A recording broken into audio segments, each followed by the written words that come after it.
Welcome to another edition of Maverick University. I'm your host, David Hulberg. Joining me today is Pastor Keith Harrison.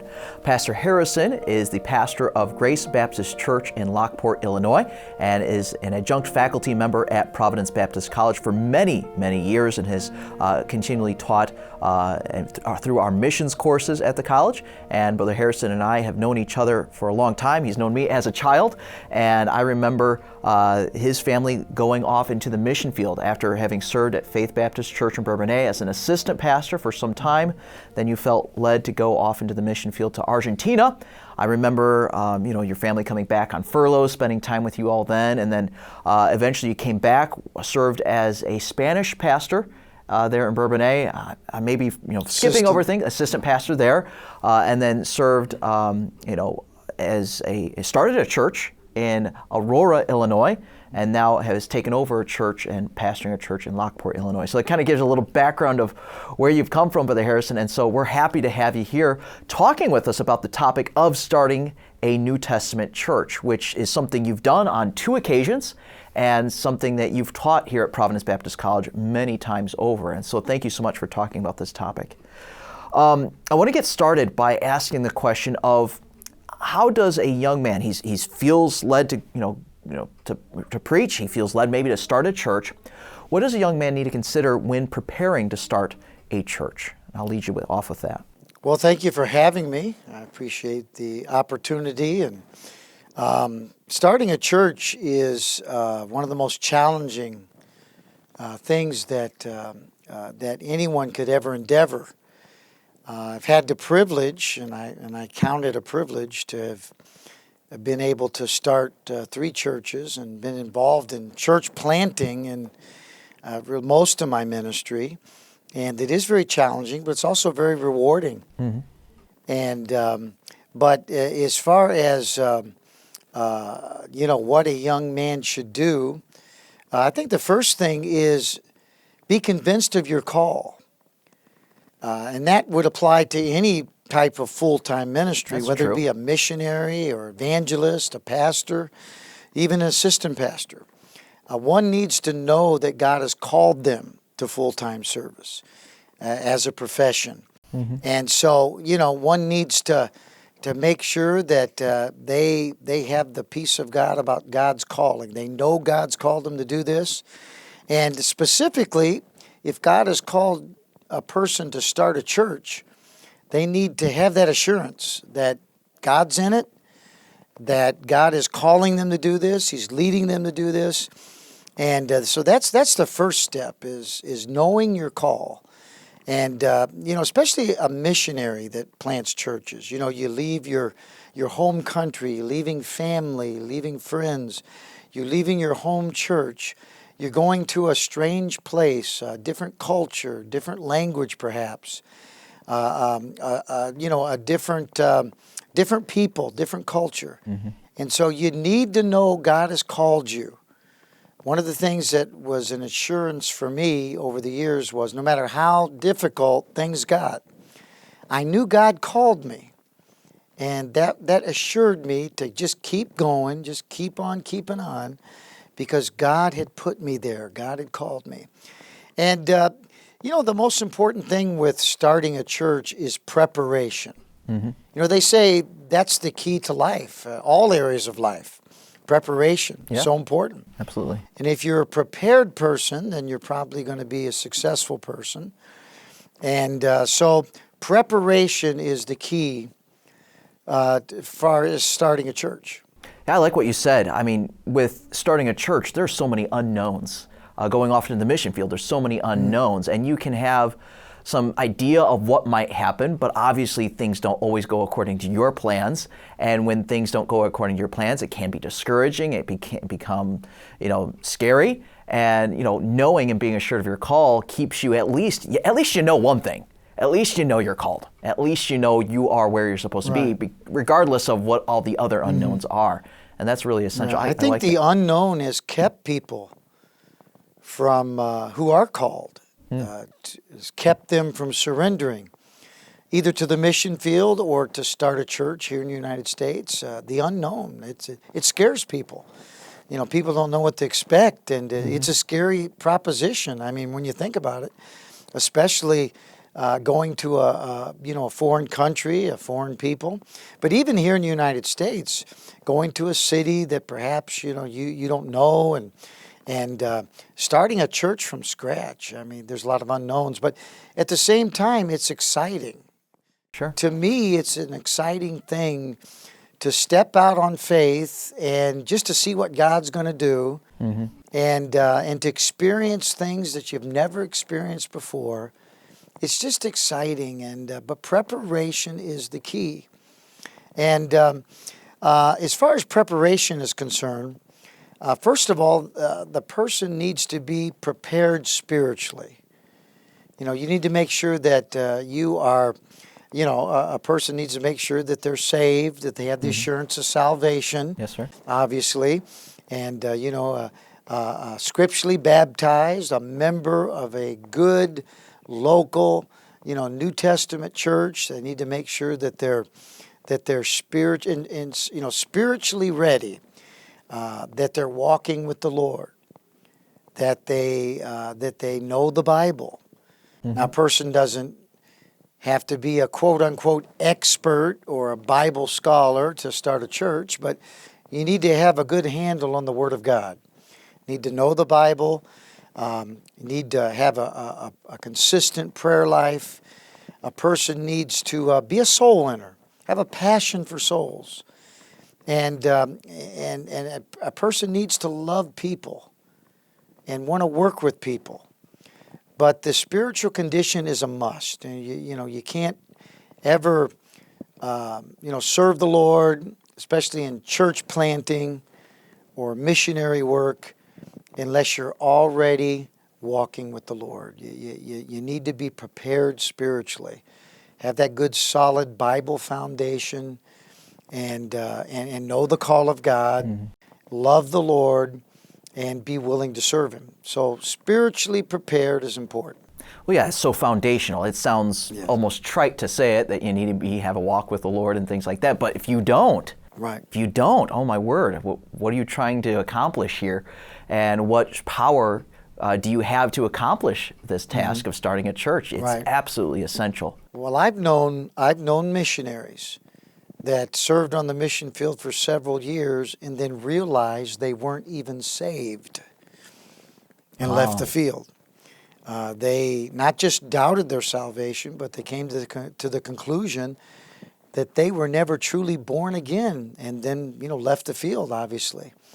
Others that started churches or church planting or missionary work, that they were not spiritually prepared. They just did not have a close walk with the Lord. So it may sound trite, but you have to have a solid walk with the Lord and be prepared spiritually. And then to be prepared mentally. Yes, sir. You need to have a sound mind. The Bible talks about not having the spirit of fear, but of love. And a sound mind means a secure mind. Need to think correctly and not be one that is easily afraid.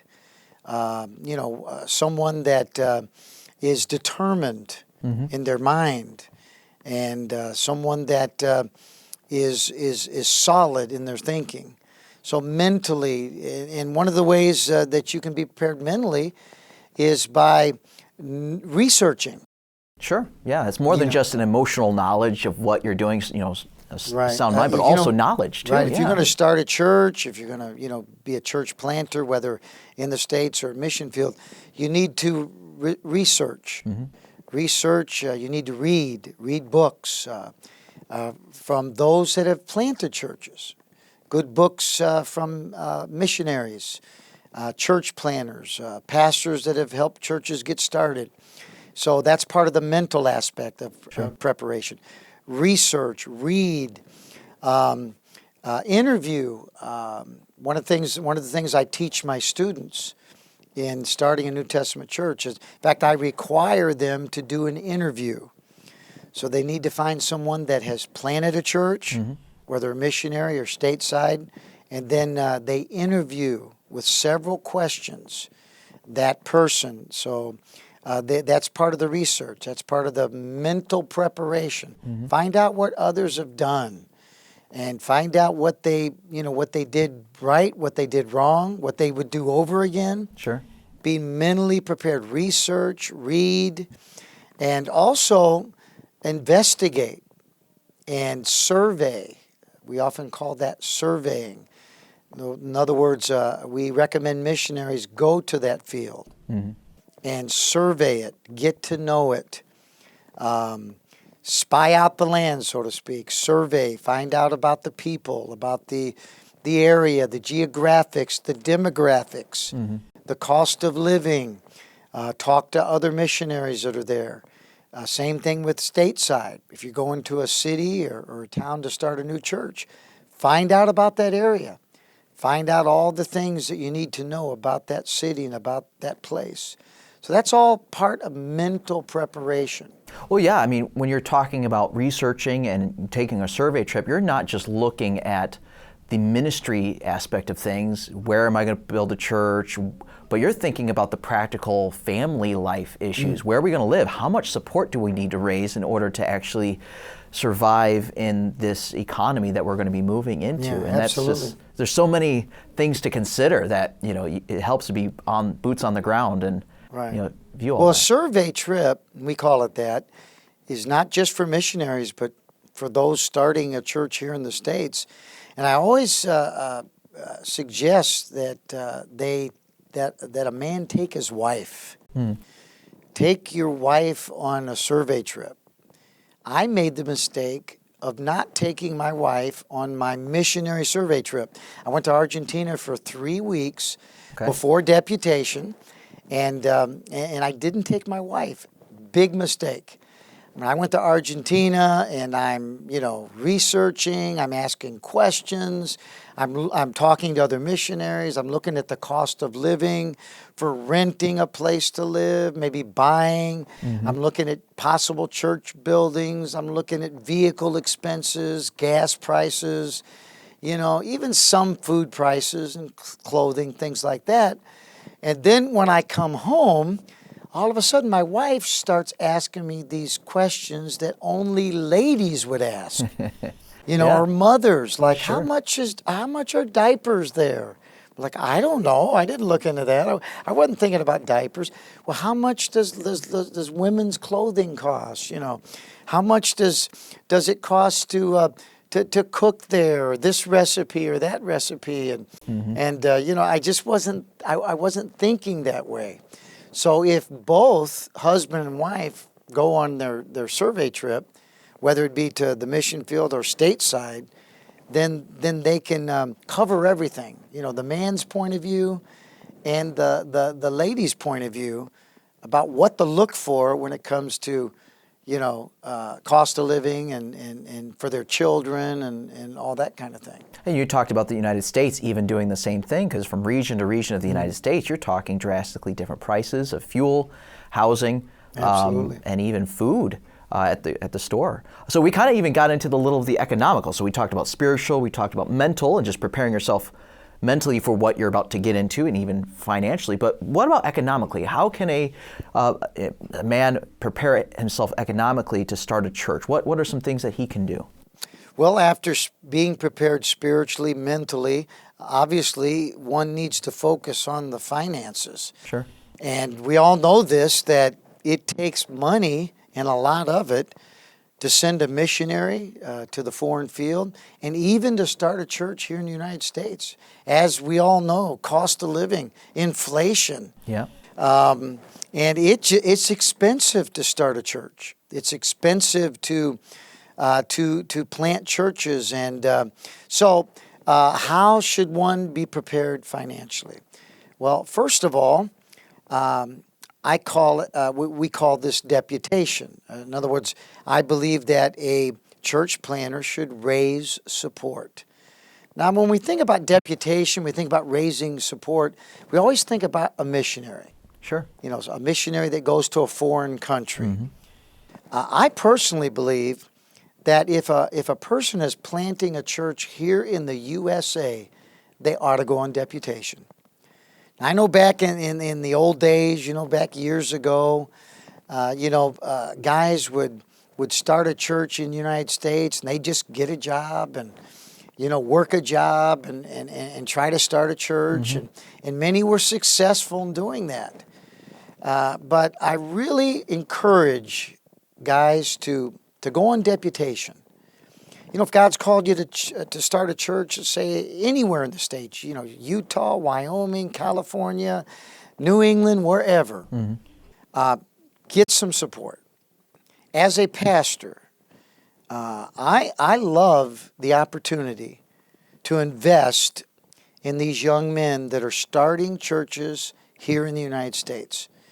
And I look to support guys. And so I think that they ought to go on deputation. Maybe not as long as a guy that's going to the foreign field, but I would say at least a year, maybe 2, and get financial support. That way a guy can concentrate on starting a church without working a full-time job, which takes a lot of time away from starting a church. That way you can concentrate on soul winning and knocking doors, getting prospects, working on your building, preaching and teaching, putting materials together. What an advantage it is to be able to have the time to put into your church planning instead of having to work a full job at the same time. So I think that deputation should be for the church planner in the States as well as in foreign country. Now, what I do believe is that it's a little different. For example, when I support a missionary to the foreign field, it is for a unlimited amount of time. Okay. Yeah. In other words, as long as that missionary is on the field, starting churches and doing mission work, I'll support that missionary until that missionary either dies or God calls them off the field and they come back home. But I think that we ought to support them and continue to support them on a permanent basis. But if someone starts a church here in the United States, it's usually for temporary. It's temporary. In other words, maybe a year, 2 years, 5 years. Some incentive for this church that he's started to then take on this pastor themselves and pay a salary. The whole idea is to get that church to where it's self-supporting, autonomous, indigenous, to where the people can take the reins of the finances and where offerings are supporting the church. Now, there's 2 types of church planners in the United States. Okay. Now, you have the church planner that starts a church, builds it, and then turns it over to someone. I see. And then he goes and starts all over again. Sure. Starts from scratch again, builds it, turns it over again. Now, that would be a church planner in the United States that I would support on a permanent basis. Because they're constantly in that building. Right, mode. because he's constantly planning churches and turning those churches over. Then you have the typical guy that goes to a town, starts a church, builds it, and stays in that church as the pastor. Now, that would be support on a temporary basis, because the idea would be that that eventually the church would be able to pay his salary and support him. Therefore, he wouldn't need outside support anymore. Okay. What an investment that is. A lot of pastors, when they think missions money, they think foreign missions. But what if you could use some of that missions money to invest right there in your own country, in a place? The United States is rapidly going a different direction in its religious aspects. And so if you can stem the tide a little bit, put a good church in a town that needs it, what an absolute great investment you could do. Well, thank you so much, Brother Harrison, for telling us a little bit about missions work, and we'll continue our conversation in future episodes for sure. And so if you want to check out Brother Harrison's other topics about planting churches, make sure you check out our other episodes on YouTube and our audio-only platforms. Thanks so much for joining us.